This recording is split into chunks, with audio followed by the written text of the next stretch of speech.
It's Vegan Freak Radio number 88. I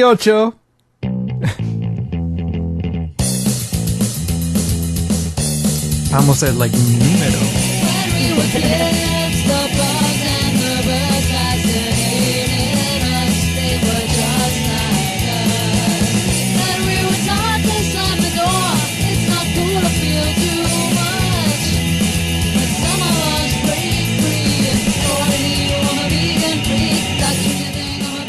And now, your hosts who proudly say fuck you to the FCC, Bob and Jenna. Hello, everyone. It's Jenna. And Bob, and we're back again. Finally. It's only been, a month? Shh, don't say anything. Bad Bob and Jenna. Yeah, I want to begin the show by apologizing to the people out there who are expecting a show from us. We just have crazy shit going on in our lives that really I don't want to go into depth on it, but it's been crazy. And we've just been like, it's just been nuts. Yeah, so by the time, we have time to do a show, we're just, exhausted. Yeah. We would not give you quality programming. Well, no, I think that's true. I mean, a couple times we sat down and we start to do a show, and it just sounds like shit to us. And the way that we've always felt in general is that we want to bring you a show that when we're in the right mood, when we feel like doing it, when we enjoy doing it, because we think that that's better than just giving you hi, welcome to Vegan Freak Radio. God, I'm exhausted. Yeah, go vegan woo. Go vegan woo. Yeah. So, I don't know. I sorry about that. We will, I think actually things should really start to quiet down a bit in March for us. I think so. Yeah, especially after the next 2 weeks or so. Yeah. Yeah. Absolutely. So, I mean, nothing like... Just there's some big shit happening in our lives, and it's nothing horrible, but it's happening, and we just gotta deal with it. So give us some time, and please be patient with us. Yeah, we are dedicated to getting the show out. We are indeed. We're extremely dedicated. It may take us a while. We get there. Okay. So today, what we thought we would do is this. We didn't really have the time to pull together all the voicemails and things like that, but we thought we just get blah blah blah blah blah blah. I feel. Has anyone ever seen, what is that show called? Phone Jacker. Great show. Anyway, I felt like the guy on Phone Jacker for a second there. If you haven't seen Phone Jacker, you should watch it. It's offensive, but funny. British, by the way. Yes. Anyway, how would I have seen it? I haven't been to Britain lately. It's on the interwebs. Anyway, point is, let's get moving into the show here. So what we're going to do is a quick show this week. We'll be back again next week with another show. So yeah, next week we'll have some voicemails, etc. But this week we mostly have some emails, some questions, some various shit. Yeah, I'm just going to throw a couple things, and we'll do a nice quick show for you. But before we do... What? Before we do, I think we need to hear about how things aren't as they used to be.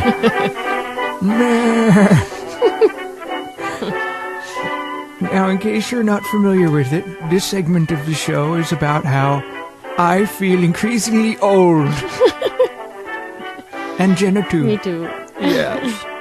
The other day, we were talking about our little darling kitty. What's his name again? Michi. Little darling Michi. And Michi is, 12? 12 years old. And we were trying to remember what he looked like as a kitten. And he was a cute little kitten, but we couldn't remember what he looked like. And that's not because we're old, but because we decided we don't have a lot of pictures of him from when we were in college. Because that's when Michi came into our life. So why did we decide that we didn't have a lot of pictures of Michi? Because it was before the digital cameras. It was back when we were in college and we were poor and we didn't have a digital camera because they weren't even invented yet. And if they were really expensive. And when we were in college, we lived in a small apartment and we lived 1.5 miles from campus. And we had to walk uphill both ways in the snow, and Jenna hurt her ankle because she had very cheap shoes. I did. You had tendinitis in your ankle because you couldn't afford good shoes. You had cheap shoes. I did. And we didn't have a picture. We don't have too many pictures of Michi because we had to actually get film and pay money for it. Develop it. And develop it. So things aren't as they used to be because back then a picture meant something, damn it. When you took a picture, you knew you were taking a picture. It wasn't one of these things where, oh, I'm going to click and take a picture of whatever I feel like and just... Damn cell phones taking pictures. Now you have cell phones now and pictures are everywhere. Why, the other day I was in the gym and someone tried to take a picture of my junk. Not really. I just think there are a lot of old men that hang out in the gym that I go to. So yes, things aren't as they used to be. Picture used to mean something. When you took a picture, it meant something special, and now pictures are everywhere. All over the internet. All on the web. I'm done now. Okay. So let's move into something a little more interesting in the show. A couple things. I thought we'd go through some emails. Yeah. Actually, let's do the media first. Okay. This one. Okay. This is from Anthony, and he writes and says, I don't usually use last names, although I don't think he would care. This is DBC on the forums. He says, there's this guy that's doing some TV series about eating food from around the world. In case you haven't seen or heard of it, this guy is eating some really disgusting stuff. I first ran into one of the commercials at the movies, innocently awaiting the commencement of Todd Sweeney or Sweeney Todd or whatever the hell it is. Here comes this commercial. This guy, Andrew Zimmern or whatever, is eating all sorts of nasties. I about vomited on myself right there. Gotta love how they make a show out of it. What's even better is that most don't notice the food they are already eating, but get disgusted at watching this show. And he sent us a link to a YouTube video of it. So I thought I would play a minute of it so you can get a sampling of the kind of stuff that this person is consuming. I'm starting with one of the most popular snack foods sold on street corners all over the Philippines. A little faint. Balut. Life is that way. A tasty morsel that's firmly rooted in Pan-Asian traditions, but Filipinos have made it their own national dish. Now, a balut is a fertilized duck embryo that's steamed and served in the shell. It's about 18 days old. It's basically a hard-boiled egg with a beak, feathers, feet. If that doesn't sound absolutely crazy bizarre, I don't know what does. Now, did you hear that? I hope you heard it. I mean, I'm sorry, the volume's a little faint. But basically, you can go on the street and buy this thing, a balut. And he just said it. It's an egg with a duck inside of it. A baby duck. Right. It's fertilized. There's a picture of it on the web. You pull the thing apart and there is a duck inside. Gross. A little tiny, like, baby duck. Mm-hmm. And there's someone in the picture eating it. I imagine you just, like, sort of eat it whole. Yeah. So you just, like, crunch on it and eat it. Yeah. No, it's not slurpable. It's right. like it's solid. Yeah. Gross. Isn't that disgusting? Mm-hmm. Now, okay. What is up with these two idiots? I mean, you've got the Anthony Bourdain or whatever his name is, who's always out there trying to eat some crazy shit, being like macho, like, hey, pounding his chest, like, man, I eat crazy shit, and then you've got this guy, Andrew Zimmern, who's eating balut and all kinds of other crazy shit. There's another one on here where he eats black chicken testicle soup, and he eats bizarre foods from Asia and Morocco, and he eats all kinds of crazy shit.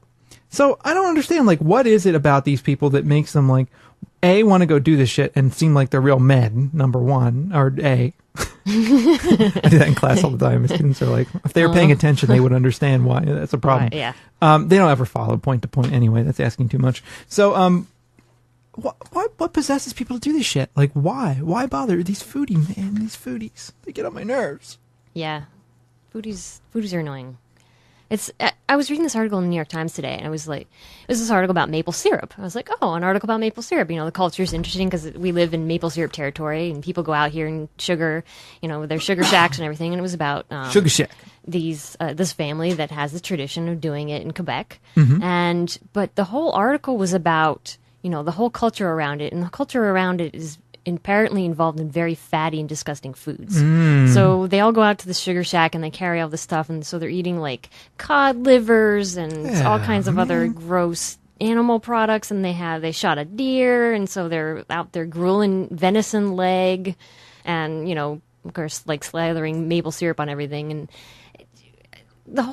it was just so amazing me, like the amount of stuff that they were eating, and it was so gross. And it's like, there's this whole great culture, sure, of sugaring, but why do we have to focus on all this other gross stuff? Why can't you just enjoy the forest without having to kill everything in it? Yeah, I don't know. It's like the people who claim to, like, love hunting because they enjoy being in the woods. I'm like, I enjoy being in the woods too. I don't need a gun to enjoy it, and I don't need to kill things to enjoy it, and I don't need to make myself feel like more of a man by killing things. I just simply don't. And I don't need to make myself feel like more of a man by eating really exotic and strange foods either. Exactly. Like, I don't need to eat, who the hell knows what, balut, to feel like I'm more of a man. And there's so much of this, like, adventurism caught up in this. And it's like, oh, I got to, like, immerse myself in this and become somehow really special and, eat the craziest stuff that no one has ever eaten before and be part of this, like, strange little band of people that want to consume the weirdest possible things they can consume. I don't get it. Right. It's because then they're daredevils and they're real men. And those of us who don't eat it are just so feminine. I know. Effeminate. And of course, that's devalued. I know. I just have to brace myself. I'm teaching animal rights again this semester. Human rights, animal rights. We're at the part where we're moving out of human rights and into animal rights. So I have to brace myself for the whole, just the onslaught of the obvious, everyday. You're right there. Doesn't sound. There's a hair on my microphone and I breathed in it right in the back of my throat. Anyway, you've got a hairy microphone. It sounds euphemistic. It does. I have to brace myself for the onslaught of the questions that, But the person who sent that email is so right too, that, everyday thing like, the lamb chop on your plate or the piece of chicken leg, oh, that's okay. But, all of this stuff is even more disgusting. It's like, why isn't it all disgusting? It is all disgusting. We were at the grocery store the other day and someone had the meat on the counter. I usually don't see it that close up, but I was like close up to it. And I was like, whoa, I was taken aback because I haven't seen it in a while because we usually avoid walking past the meat section in the stores. It was just, it's so disgusting. Yeah, it is pretty gross. It's rotting flesh. Well, that's it, right? Yeah. It's dead and it's basically just a question of how long before it starts decomposing thoroughly. So it is really disgusting. Yeah. But I think that's it. We're all very much separated from these things. And I don't know. Everybody gets offended by... I've had students in the past, they get offended by other cultures where dog is consumed, And I'm like, fine, you're offended by that? Why aren't you offended by the hamburger you just stuffed in your stomach? It's the same thing. Yeah. It's just that you think dogs are cute and cuddly. Exactly. I love dogs. But cows are stupid. But dogs are so cute and cows are really dumb. And chickens, oh my God, they don't deserve to live. They're just so dumb. Shut up! Yeah. We need to recognize the inherent value of just the living being. That's right, man. And this is the thing, right? Our culture is constantly pushing these things where we don't see it. We don't see it. Frustrating. Right. Let's move on. Okay. You gonna go? Yeah. Go. We got an email from Drina Burton. As you know, that Drina has been on our show in the past, and we've interviewed her, and most recently about her cookbook, Eat, Drink, and Be Vegan, which is excellent, by the way. I think we've made just about every soup recipe out of there because it's been They're so all good. cold. They're really good, too. They are really good. I mean, they've all been excellent. We had the one with lentils today. Yeah, we had the lentil soup. I always think of the young ones whenever I talk about lentils. Lentils. Anyway, if you're interested, Drina was asked to create recipes for the Food Network Canada website. So if you go to www.foodtv.ca, you can find her recipes, 20 of them, for free. And which is a great way to test out her recipes if you're interested, if you've never seen her cookbooks, or if you just want more Drina between now and her next cookbook. You can go there and you can search by her name, and that way you'll find the recipes that she created. Awesome. Or I think you can also search by vegan. Okay? So 20 new vegan recipes, and I was looking through them, and they look excellent as always. Cool. So yes, go check that out. Good. I like it. Yes. I like it. And she also has a blurb on her blog about it, so if you want to read more about it, vivelavegan.blogspot.com. Excellent. Okay. Okay. Another thing here. We got a quick email, and this one is from Clint, and he says, "I would love to know if and or what podcast that Jenna and Bob listen to." So we sat here before the show and thought, what podcast do we generally listen to? And we came up with a couple. I've talked on the show before about Satisfy the Mind. Mm-hmm. That is a podcast that I think if I had to compare it to anything, I'd probably compare it. I don't know. It's kind of This American Life-y in a way. I listen to that too as a podcast. Mm-hmm. That's free week to week, but if you want back episodes there, you have to pay for those. But if you just put it in your feed reader and then let it make sure it downloads every week, you can get a whole bunch of those together. So that's why the Mind's Good. It's done by one of our longtime listeners. I listen to the Angry Hippies podcast. I'm a little behind on those shows, but they're very funny and very ranty, and he's definitely more ranty than we are, believe it or not. And I think he holds back less than we do. We listen to Coast to Coast when we cook very often. You know, we listen to look, do I think there's an alien conspiracy? No. Do I believe in all like the crazy shit that's on the show? No, but I think I enjoy hearing it, and the phone calls, the open lines on Coast to Coast are the best. They are. What do you listen to? I listen to Dan Savage's podcast. Yeah. He has an advice column, and so he reads some of the questions, or he has people call in, and then he answers the questions, not live, but and he's hilarious. He's great. He's really funny. He's great. So WXPN in Philadelphia, they have a podcast I listen to sometimes. They have a podcast associated with the Y-Rock. I listen to that on occasion, but they also have good streaming radio if you want. Another good music podcast is the CBC Radio 3. They have an enormous number of podcasts, and some of them are really short and they do like interviews, and others are just a lot of new music, a lot of indie stuff, really good shit. That is pretty good. I like that one too. We wake up to CBC in the morning. We do.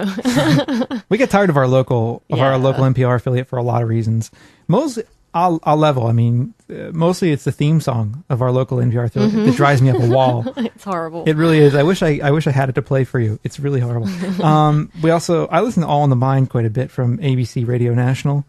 I wish I had the URL for that, but I don't. Anyway, you can find it. It's not hard to find. And I listen to Mac Break Weekly every so often. So, cool. That's about what we listen to. Yeah. There are probably others. Yeah. I couldn't remember.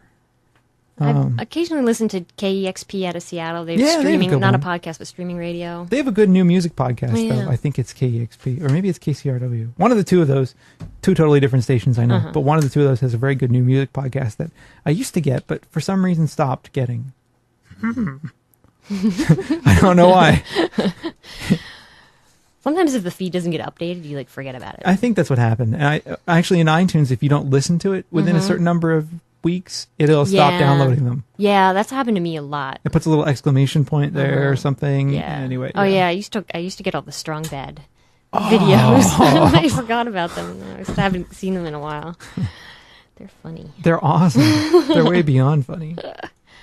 Go ahead. Okay, we've got another email. This one's from Susie. She says she has two questions, and she means them honestly without any snarkiness, so we'll answer without any snarkiness. First one is... It's the email. What, the email. Excellent. Email. I didn't mean to be snarky. Hey, Strong Bad. Okay, sorry. Well, it's perfect for today's show because we're answering emails, so yeah. Oh no, there was Mole. I hope Emmy doesn't start. Emmy. It's the email. What, the email. Hey, Strong Bad. You like techno? This is a pretty funny one, I have to...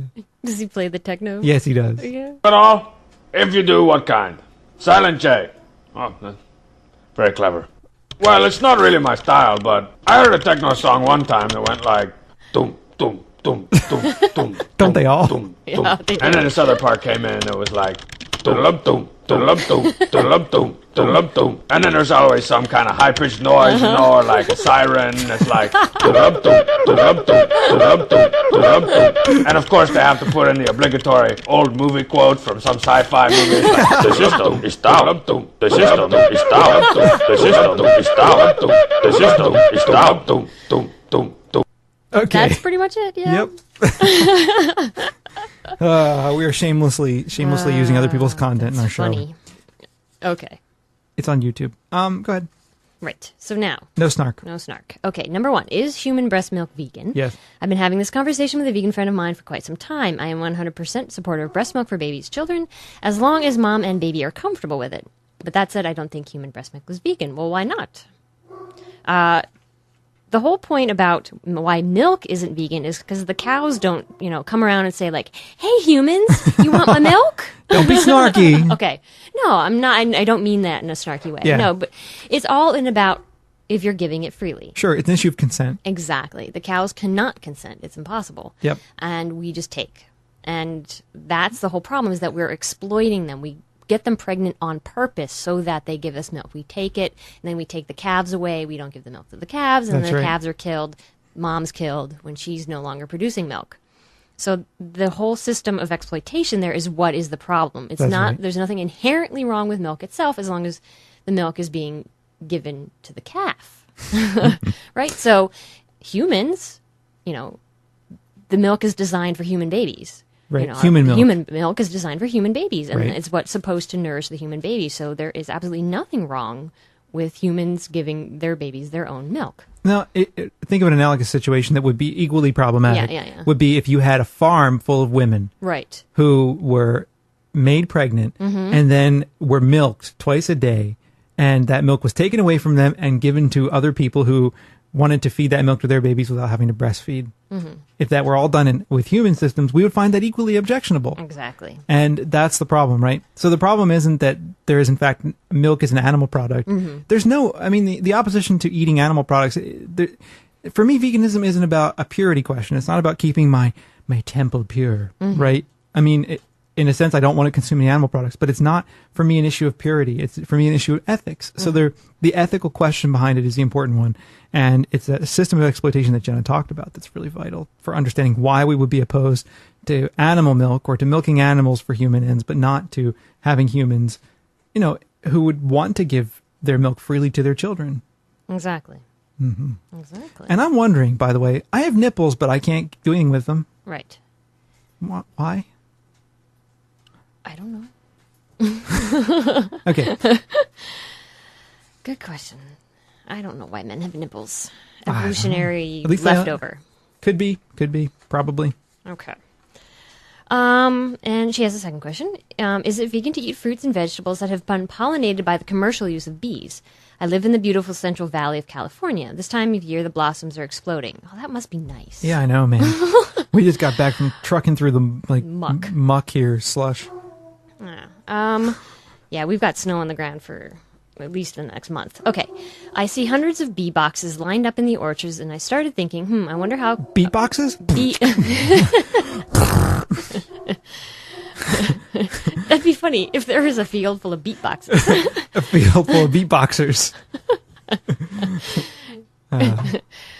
As long as they were being exploited, the beat boxers. Anyway, she started thinking, I wonder how a person can eat fruits or vegetables that have been pollinated by commercial bees. Well, it's not the most optimal system to have. But at the same time, we need to eat something. Sure. And unless you're going to grow all your own fruits and vegetables and have them pollinated naturally, by bees who are just doing their thing, or other animals or insects that are doing their thing, or whatever, by the wind, then, that's great. But most of us can't, and unfortunately we rely on places like the Central Valley in California to actually get something to eat. Yep. Especially in the middle of winter. Yep. When there's nothing else to eat. Yep. Besides root vegetables. Well, it's analogous to a situation that I was talking to a friend of mine about yesterday, and he said that people are giving him shit because he is, for example, he's a pretty hardcore vegan, and hardcore in the sense that I tend to be hardcore. I try to avoid, in the way that most people think. It's strange to have to say hardcore vegan, but in this movement, you have to say it because some people are like, no, there's a Paris exception. If you're in Paris, you should eat cheese and all. and whatever, right? But he is a vegan in the way that I am a vegan, and that I try as much as possible to avoid these things. So someone said to him, look, you live in a society in which there are non-vegan products all the time. You have to drive, there's stuff in tires, and maybe there's some kind of animal product in the keyboard that you're typing on, things like that. And so overall, God, that dog is distracting the shit out of me. Holy hell. At least he's not in the same room as us. Not yet. Anyway. Yes, I don't even know what the hell is Oh, fuck. Em. Let's keep going. Hey, come on. Emmy girl. What was I talking about? You see, this is the problem we have. Em. So he was saying that someone was giving him hell because, look, if he's willing to accept these small amounts of animal products and things in his life, in tires and in plastics or in other kinds of places, why won't he accept the small amount of animal products in the things that he consumes? And moreover, if he's willing to consume organic vegetables that are grown with cow manure and other kinds of things like that, why shouldn't he then accept a little bit of dairy in the food that he's eating, or a little bit of butter that's maybe used in the preparation of it? In other words, the argument is, look, you can't really control the animal products in other places, so why worry about it so much in your food? And I think my response to that was, well, look, there are degrees here. I mean, we live in a society that is structured in species exploitation, in which it's simple and convenient to do, right? It's like being it's like being a male living in a society that is crafted in patriarchy, Like whether I want to or not, I can gain the benefits of being male, and I'm a male, so patriarchy gives me benefits. People don't assume things about me. Like, for example, if you're a woman, right? The other day in class, I was talking about a lawyer, and I said she. And my students looked at me like, what do you mean she? And I'm like, women can't be lawyers? Yeah. And they were like, what? Well, you don't usually say she. And I'm like, well, I do. Why not? Yeah. And the whole point, like, this is just one of these examples of... he being the default pronoun. Right, he being the default pronoun and me saying she, and it really throwing people off track. And the point is that we live in a society in which we have a very similar kind of conception when it comes to animals, and in which it's natural to exploit them. So the idea is then, if it's natural to exploit them and animal exploitation is in fact woven throughout the fabric of our society, there are going to be times that you can't escape it. Just like there are times I can't escape, white male patriarchy. And by the way, I'm not a white male, even though white people apparently like veganism. We should talk about that. Oh, yeah. Several people have forwarded us this link to this blog called Stuff White People Like. Yeah, we should talk about that. Anyway, let me get back to the point I'm trying to get to. Yeah, I won't get off. So... Before I get way too sidetracked, I probably already lost track of everything I'm saying. The point I'm really trying to get at is that there are choices that are easy to make. There's not things that are easy to make. What I mean is that there are places that you can very easily avoid animal products. In your food, you can very easily avoid it. Very easily. In your clothing, you can very easily avoid it. In all kinds of things, it's simple to avoid on a day-to-day basis. Other places, though, you have no choice if you wish to live. Exactly. So what I'm getting at is that in medicine, for example, if I go to the doctor and I'm deathly ill and the doctor says to me, you have to take these pills or you're going to die, and I know those pills have been tested on animals, I feel horrible about that. I wish that weren't the case. But guess what I'm going to do? I'm going to take the pills. Similarly, when I buy organic vegetables, I know that some of those things were cultivated with horse manure or cow manure, but I have no choice. I have to eat. And eating vegetables that are fertilized with cow manure or horse manure is less damaging than eating cow or chicken.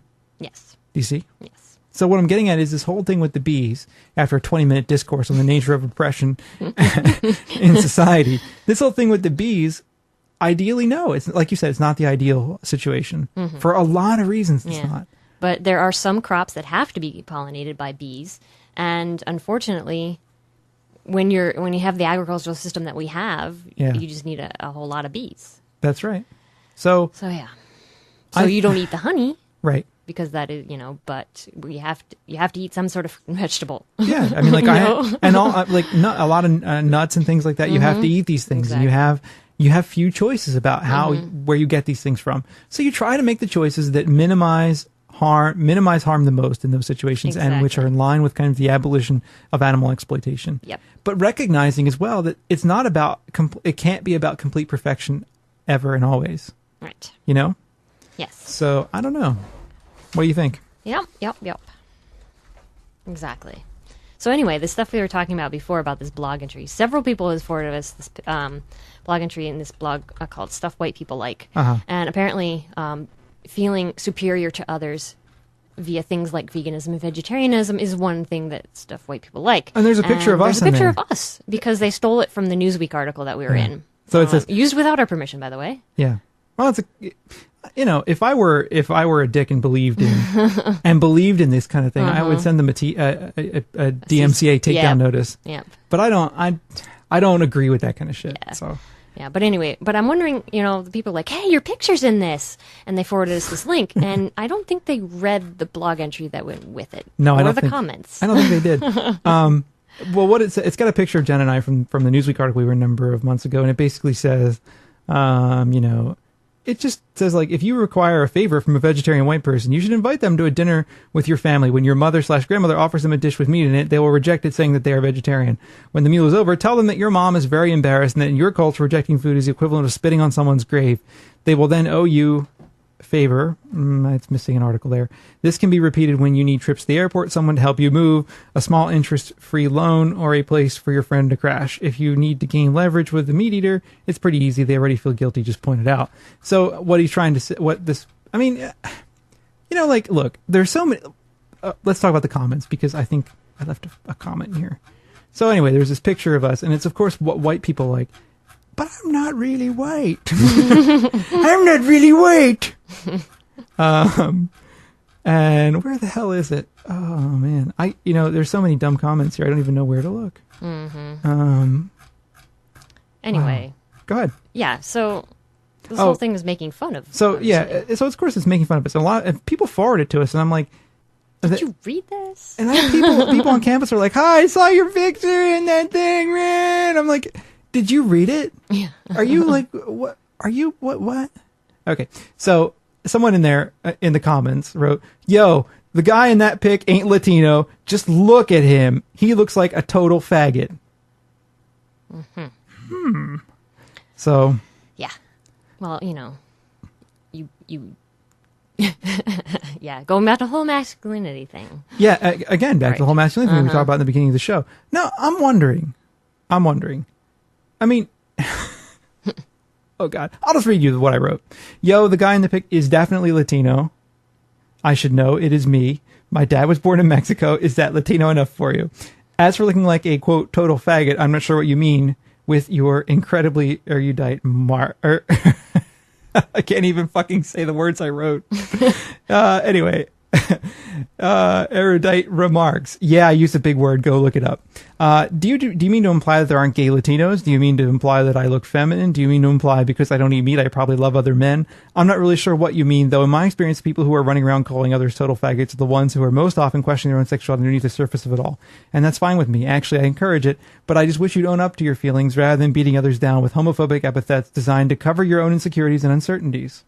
As for the stuff about veganism, there's plenty to make fun of vegans for. I should know. I complain loudly about my fellow vegans all the time for all manner of ridiculous things, as every listener to Vegan Freak Radio knows. Yes. I even wrote about some of my grapes in my most recent book.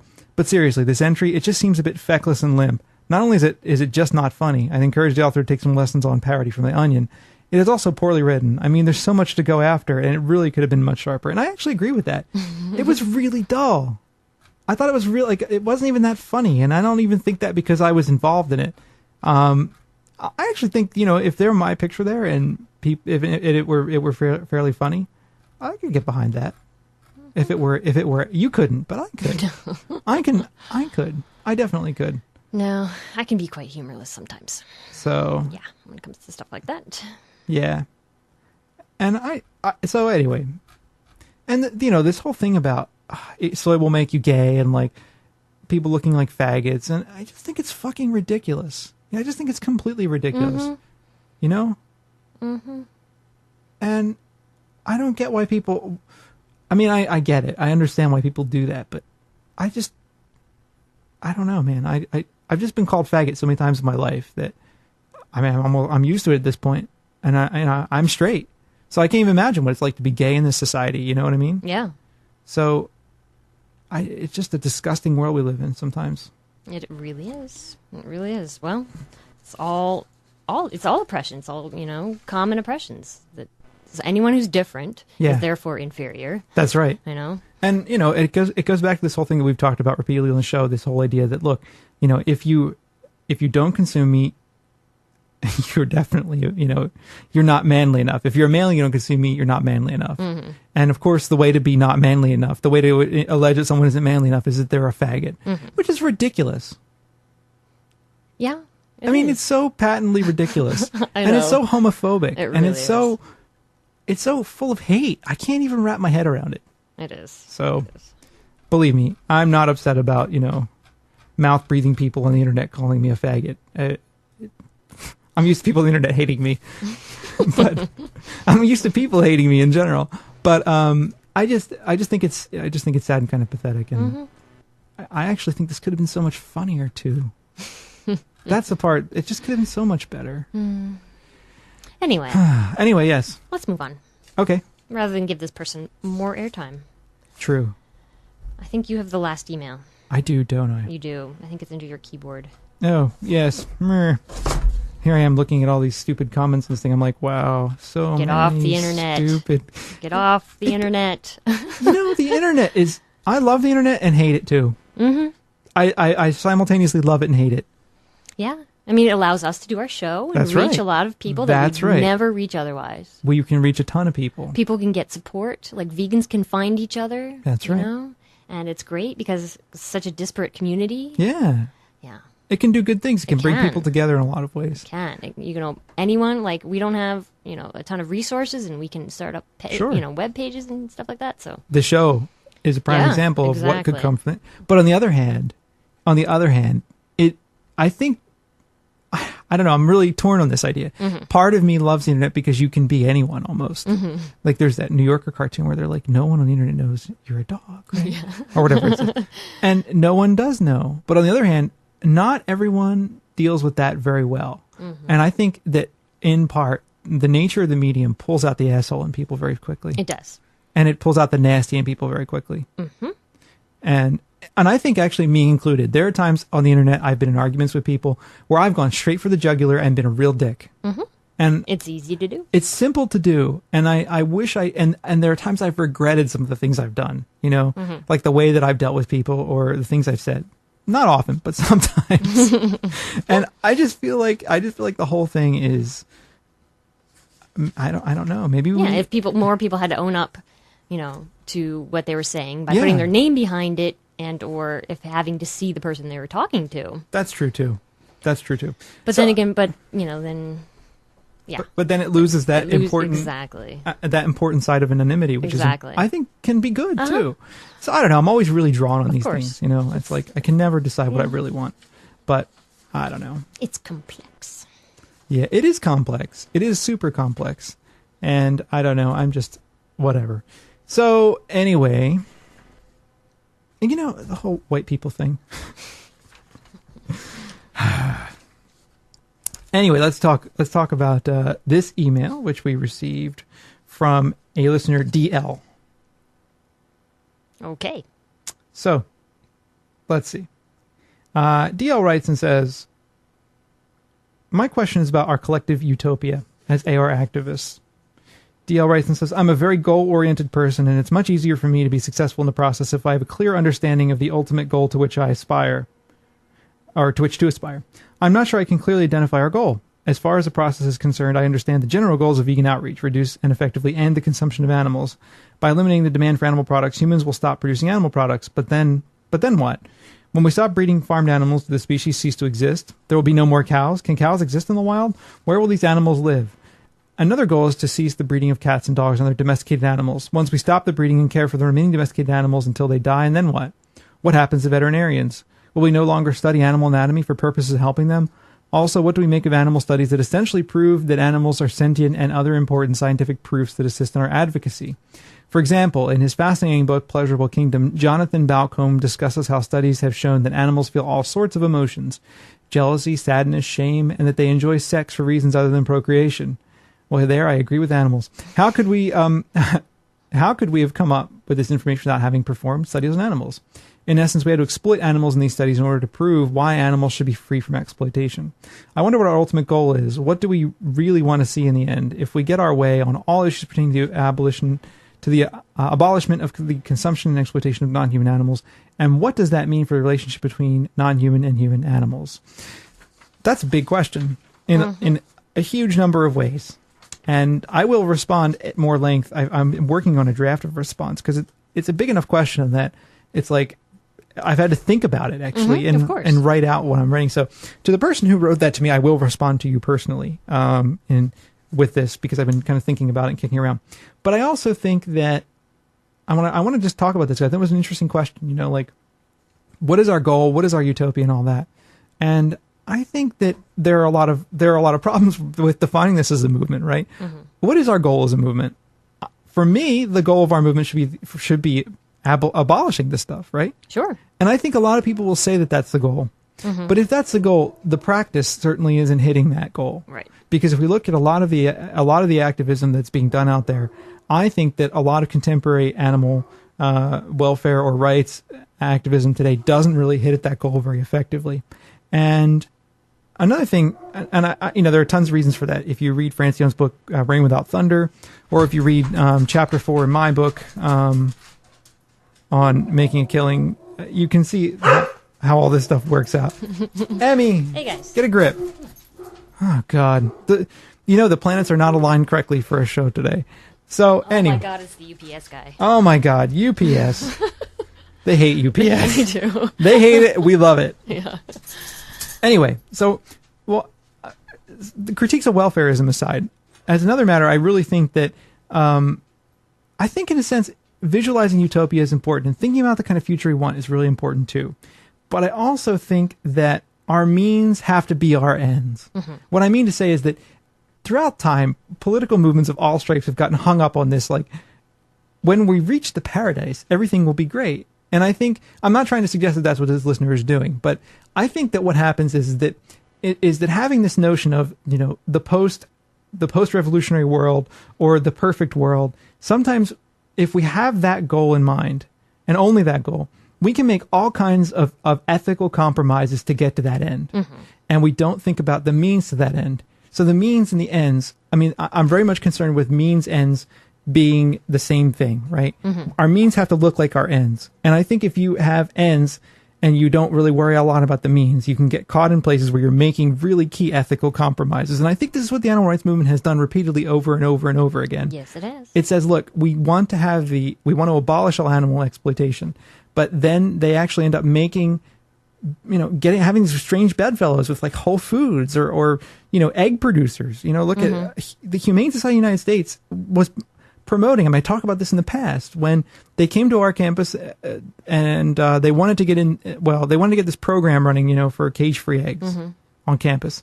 And it was really weird because I was in a position where I was actually trying to get this to happen before I saw the light. And I thought, this is strange. I'm like passing on information about egg producers to the university. Mm-hmm. And I felt like, fuck, this is a really strange kind of, it's contradictory to my principles. Mm-hmm.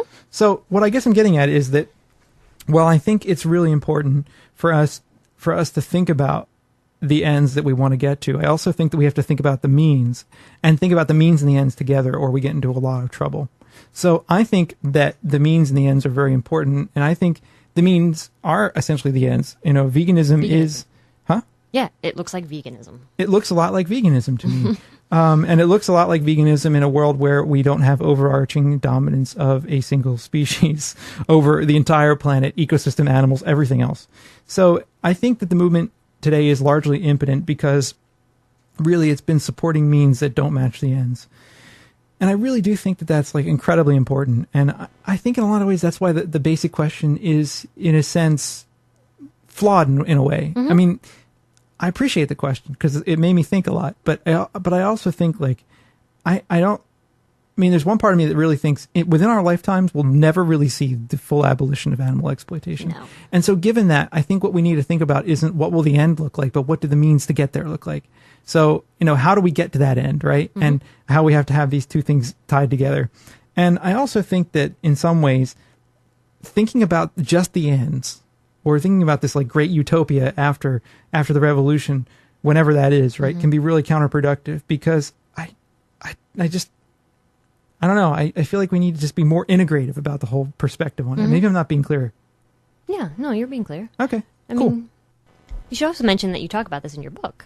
Oh, I do. I talk about this a bit in my book, Making a Killing. Yeah.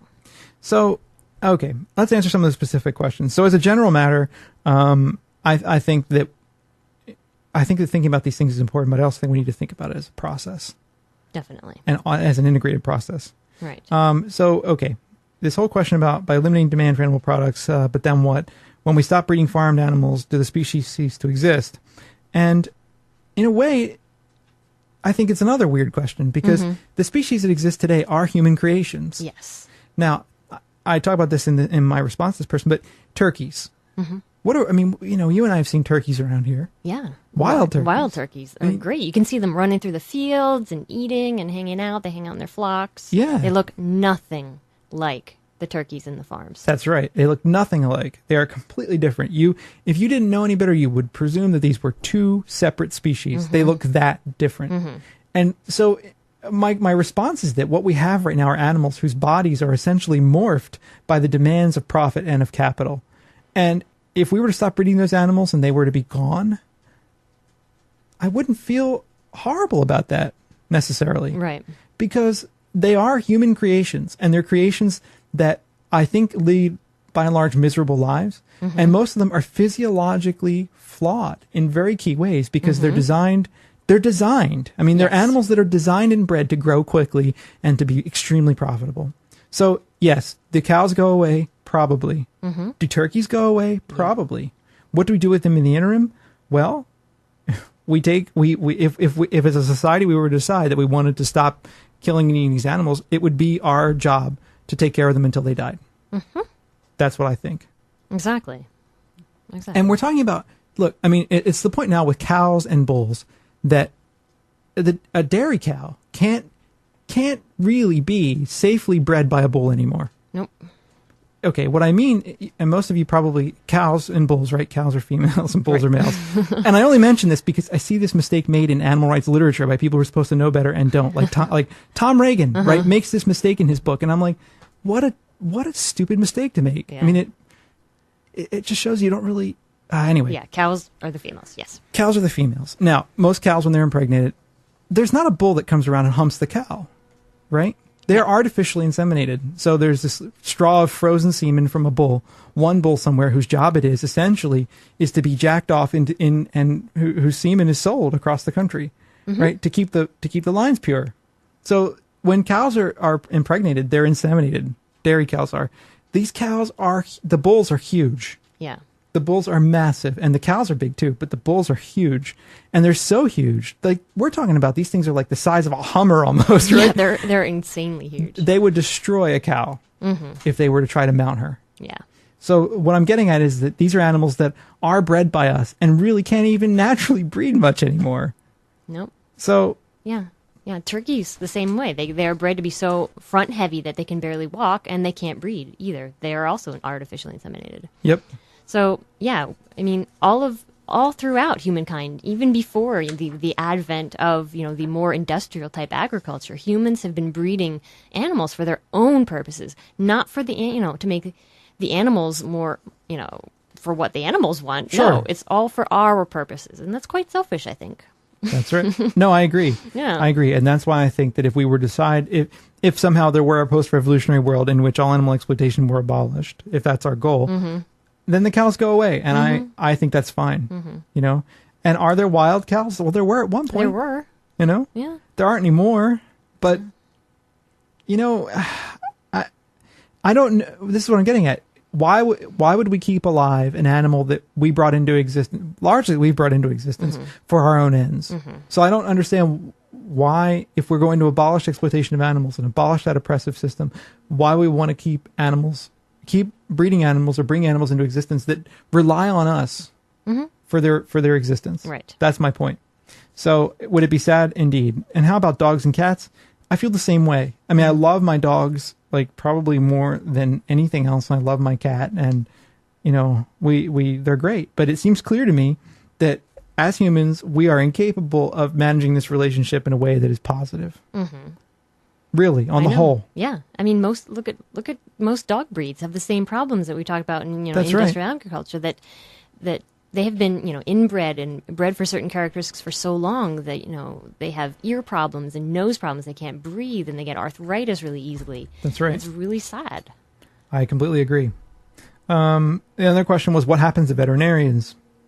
Well, in the post-revolutionary world, assuming following along these hypotheticals, I would think that a few of them might continue to work and do the work they do for wild animals and need help. But I think that, look, throughout history, occupational structures of society have changed as social needs have changed and as social awareness has changed. Right, exactly. So, like, how many blacksmiths are there anymore? A few hanging around. Yeah, there are a few. But another, Right. I mean, this isn't really analogous, so it's not, I almost feel like I shouldn't say it. But if you think about, like, okay, there used to be slave traders. Exactly. People who made a lot of money in the slave trade. And one of the arguments against abolishing the slave trade was that it would disrupt the lives of these people. And I'm not saying that veterinarians are slave traders. I'm not saying that they're even remotely analogous. But what I'm simply doing is trying to argue that, in fact, society, as societies change and as the values of societies and needs of societies change, the occupational structures in those societies shift. I don't think there's anything wrong with that on the whole. No. But I mean, but what comes out of all this too for me is that these changes are not going to happen like suddenly. No. Like one day, the entire planet is not going to be like, oh my gosh, we're going to give up meat. Right. So we have to think, okay, these changes are going to happen gradually. What do we need to do? We need to push veganism because veganism is the way to get people there gradually. That's right. That we realize, we come to the realization that our systems of doing this are wrong. We can make changes. We can focus our efforts somewhere else, you know, rather than producing all these animals. We can, you know, focus our efforts at different kind of agriculture, you know, things like that. Yeah, and I agree So- with you. Vegan education is the key moment. I mean, is the key thing for making that historical moment happen. Yeah. I mean, revolutions don't just like happen in a click, right? The historical conditions need to be right for it to happen. And veganism is about laying the foundation for that historical connection to happen for people. You know, it's like, I think it's a lot like the civil rights movement in a sense. You know, there are people who are always going to have to be brought along kicking and screaming, but society was ready at that point for that moment to happen. And I think that's what veganism is about. That's what vegan education is about, is creating the context for that moment to happen and that process to happen. Okay, what else here? Well, we no longer study animal anatomy for the purposes of helping them. Well, I think that's a little strange because I think we already have a fairly complex understanding of animal anatomy. I mean, I could be wrong. I'm not an expert on that, but I don't really know why we would need to use animals for that anymore. Or if we did need to use animals for that, I think we could probably find ones that died natural deaths and understand their anatomy Just through like we do with autopsy. humans. Yeah. I mean, medical students use dead bodies. Exactly. They're donated to science. I don't see why we couldn't do the same thing with animals. Yeah, or if you're going to study a live human, then you don't do damage to the human. Sure. So same, you know. But then we shouldn't even bother. Then we shouldn't even really study the anatomy of animals. We just leave them alone. So, also this whole thing. Let's see. What do we make of animal studies that essentially prove that animals are sentient and other important scientific proofs that assist in our advocacy? Well, insofar as there are these studies, I think they're great. I don't, as long as they aren't exploitative, which gets onto this next question. Yeah, but the thing is, when you have a human and a live human who's going to be doing this, and even a human who's going to donate their body to science, they gave permission to do that. That's right. They gave consent. Animals cannot. That's true. And I also think, there's this presumption that somehow, and again, here's where we get in the means ends, right? There's this presumption that if we have, I don't think it's a presumption that is necessarily being made here, but I can it's implicit, I think. If some studies here's how it goes. If some studies have been used, if some animals have been exploited to produce studies that have been used to save other animals, then I guess the question that comes out is that justifiable? And my answer is no.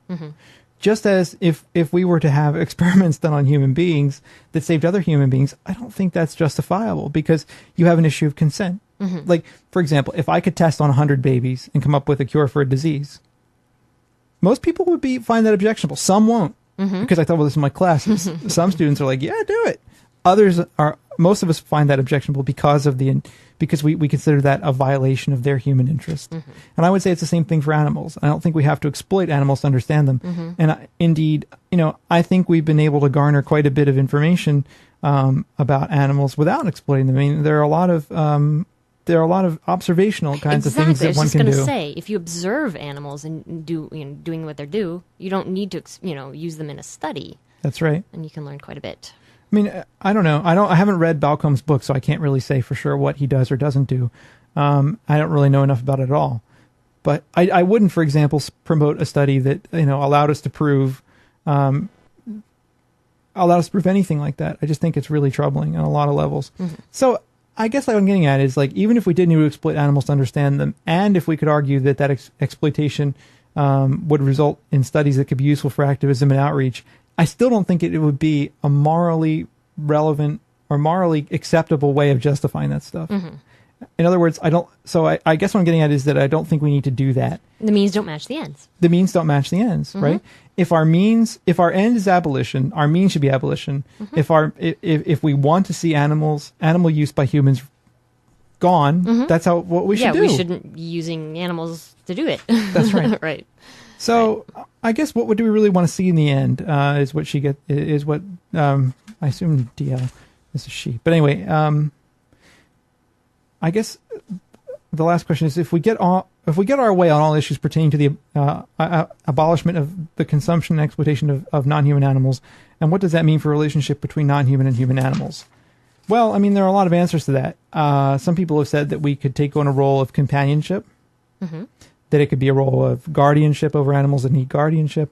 But in general, my inclination is that the relationship that humans have with animals right now is so intensely flawed in so many ways that I think it proves that humanity is ultimately incapable of a meaningful relationship with animals on the whole, unfortunately. Yeah. Maybe that's really pessimistic, but... Well, I mean, humans have problems relating to other humans. Yeah, we do. You know? And it's like... And that, of course, feeds our relationship with animals and the, That's right. and the earth and the environment. It's all tied in. It's all tied in. And so we have to stop it all. Yeah. Which is... Wow. Yeah. Well, but that doesn't mean we can't stop working towards it. Well, it's overwhelming. But that's certainly not the. That's certainly not the. No, that's not what I'm saying. To me, it's overwhelming to think about sometimes. But then I think, okay, well, if I want this as the the eventual end, well, then I have to live my life promoting that end. I'm promoting what I would like that to look like. So the means have to match the ends. Right. And I think that throughout, like I said earlier, I think throughout history, movements have gotten into trouble by focusing on ends and then using whatever justification for getting to those ends they could use. And I think that kind of thinking is really troubling because it allows you to make a lot of moral and ethical sacrifices to get to what you see as the end. Yeah. But I think it ignores the fact that the means are the ends, and they have to be tied together in very important ways. So. I hope that didn't bore people. That was heavy, man. Kind of. Yeah. But important to talk about. I think so, too. And I appreciated the question. So I want to make sure that the listener who wrote in with that understands that I'm not... Sometimes when I get critical, I think people think I'm like being a dick to them, and I'm not trying to be. Like, I'm not trying you're just trying to get through the whole thought process behind what you were answering. Sure. Yeah. And I don't want to sound like I'm being like... You know what I'm saying? Cool. I think we're done, though. I'm starting to lose my voice anyway. All right. I don't know why. Well, Molly stopped barking finally. He did. That's good. Sorry for the dog barking in there. Yeah, there were, oh my gosh, people walking the street. And, it's good our dogs are protecting us. They're protecting the compound. They are. The Vegan Freak headquarters. That's right. So, yeah. Anyway, we will come back next week with a more kind of together show in a sense. And we thank you for your patience with us. Yes. We appreciate your listening to us. Indeed. And if you want to be in touch with us, send us email at show@veganfreakradio.com. You can visit our website, veganfreakradio.com. You can leave us a voicemail at 267-295-1944. You can leave us voicemail on our website at veganfreakradio.com. If you have a microphone in your computer. Anything else? That's about it. Cool. Well, hang in there. Stay vegan. Go create more vegans in the world. And however you want to do that. However you define that. And see you next week. Bye.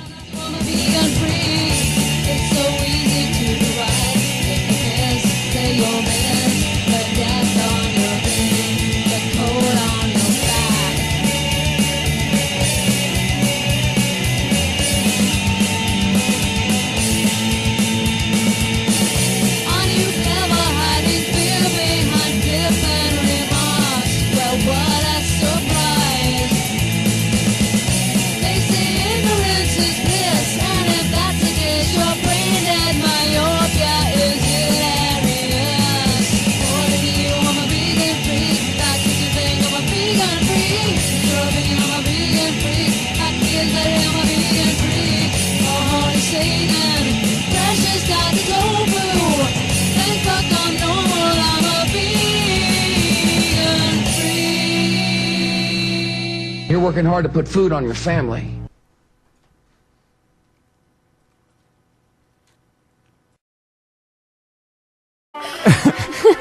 I just think there are a lot of old men that hang out in the gym that I go to. So yes, things aren't as they used to be. Picture used to mean something. When you took a picture, it meant something special. And now, pictures are everywhere. All over the internet. All on the web. I'm done now. Okay. Okay. So let's move into something a little more interesting in the show. A couple things. I thought we'd go through some emails. Yeah. Actually, let's do the media first. Okay. This one. Okay. This is from Anthony, and he writes and says, I don't usually use last names, although I don't think he would care. This is DBC on the forums. He says, there was this guy that's doing some TV series about eating food from around the world. In case you haven't seen or heard of it, this guy is eating some really disgusting stuff. I first ran into one of the commercials at the movies, innocently awaiting the commencement of Todd Sweeney or Sweeney Todd or whatever the hell it is. Here comes this commercial. This guy, Andrew Zimmern or whatever, is eating all sorts of nasties. I about vomited on myself right there. Gotta love how they make a show out of it. What's even better is that most don't notice the food they are already eating, but get disgusted at watching this show. And he sent us a link to a YouTube video of it. So I thought I would play a minute of it so you can get a sampling of the kind of stuff that this person is consuming. I'm starting with one of the most popular snack foods sold on street corners all over the Philippines. A little faint. Balut. Life is that way. A tasty morsel that's firmly rooted in Pan-Asian traditions, but Filipinos have made it their own national dish. Now, a balut is a fertilized duck embryo that's steamed and served in the shell. It's about 18 days old. It's basically a hard-boiled egg with a beak, feathers, feet. If that doesn't... It's Vegan Freak Radio number 88.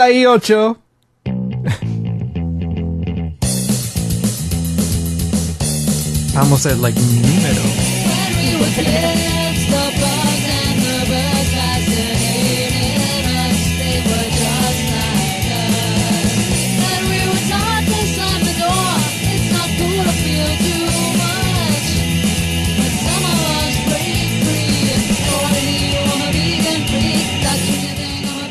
And now, your hosts who proudly say fuck you to the FCC, Bob and Jenna. Hello, everyone. It's Jenna. And Bob, and we're back again. Finally. It's only been, what, a month? Shh, don't say anything. Bad Bob and Jenna. Yeah, I want to begin the show by apologizing to the people out there who are expecting a show from us. We just have crazy shit going on in our lives that really I don't want to go into depth on it, but it's been crazy. And we've just been like, it's just been nuts. Yeah, so by the time, we have time to do a show, we're just, exhausted. Yeah. We would not give you quality programming. Well, no, I think that's true. I mean, a couple times we sat down and we start to do a show, and it just sounds like shit to us. And the way that we've always felt in general is that we want to bring you a show that when we're in the right mood, when we feel like doing it, when we enjoy doing it, because we think that that's better than just giving you hi, welcome to Vegan Freak Radio. God, I'm exhausted. Yeah, go vegan, woo. Go vegan, woo. Yeah. So, I don't know. I sorry about that. We will, I think actually things should really start to quiet down a bit in March for us. I think so. Yeah, especially after the next 2 weeks or so. Yeah. Yeah. Absolutely. So, I mean, nothing like, just there's some big shit happening in our lives, and it's nothing horrible, but it's happening, and we just gotta deal with it. So give us some time, and please be patient with us. Yeah, we are dedicated to getting the show out. We are indeed. We're It extremely may take dedicated. us a while. We get there. So today, what we thought we would do is this. We didn't really have the time to pull together all the voicemails and things like that, but we thought we'd just get blah, blah, blah, blah, blah, blah. I feel... Has anyone ever seen, what is that show called? Phone Jacker. Great show. Anyway, I felt like the guy on Phone Jacker for a second there. If you haven't seen Phone Jacker, you should watch it. It's offensive, but funny. British, by the way. Yes. Anyway, how would I have seen it? I haven't been to Britain lately. It's on the interwebs. Anyway, point is, let's get moving into the show here. So what we're going to do is a quick show this week. We'll be back again next week with another show. So Yeah, next week we'll have some voicemails and etc. But this week we mostly have some emails, some questions, some various shit. Yeah, I'm just going to throw a couple things, and we'll do a nice quick show for you. But before we do... What? Before we do, I think we need to hear about how things aren't as they used to be.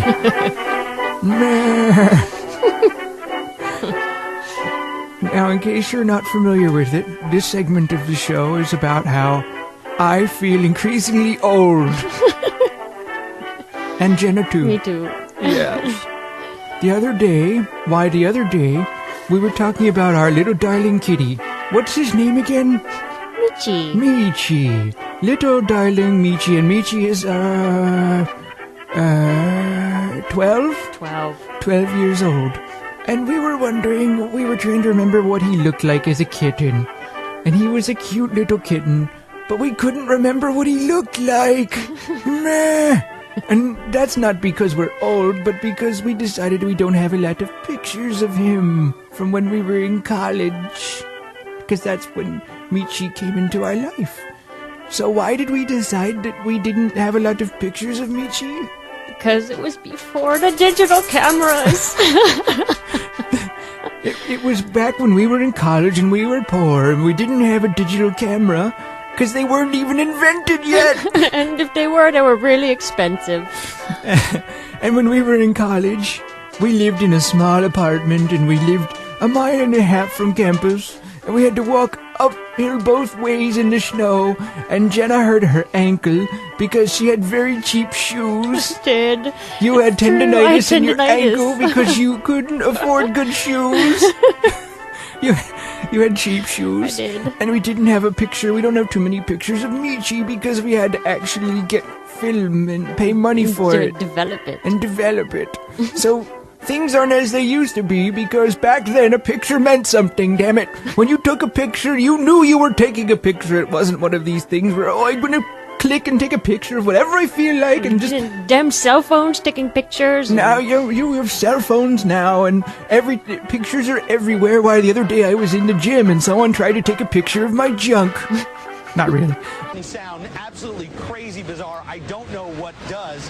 Now, did you hear that? I hope you heard it. I mean, I'm sorry, the volume's a little faint. But basically, you can go on the street and buy this thing, a balut. And he just said it. It's an egg with a duck inside of it. A baby duck. Right, it's fertilized. There's a picture of it on the web. You pull the thing apart and there is a duck inside. Gross. A little tiny, baby duck. Mm-hmm. And there's someone in the picture eating it.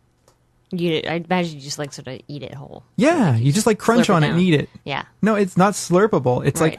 It's solid. Yeah. Gross. Isn't that disgusting? Mm-hmm. Now, okay, what is up with these two idiots? I mean, you've got the Anthony Bourdain or whatever his name is, who's always out there trying to eat some crazy shit, being macho, hey, pounding his chest, man, I eat crazy shit, and then you've got this guy, Andrew Zimmern, who's eating balut and all kinds of other crazy shit. There's another one on here where he eats black chicken testicle soup, and he eats bizarre foods from Asia and Morocco, and he eats all kinds of crazy shit. So I don't understand, what is it about these people that makes them, A, want to go do this shit and seem like they're real men, number one, or A. I do that in class all the time. Students are if they were paying attention, they would understand why. That's a problem. Yeah. They don't ever follow point to point anyway. That's asking too much. So, what possesses people to do this shit? Why? Why bother? These foodies. They get on my nerves. Yeah. Foodies are annoying. I was reading this article in the New York Times today, and it was this article about maple syrup. I was like, oh, an article about maple syrup. The culture is interesting because we live in maple syrup territory.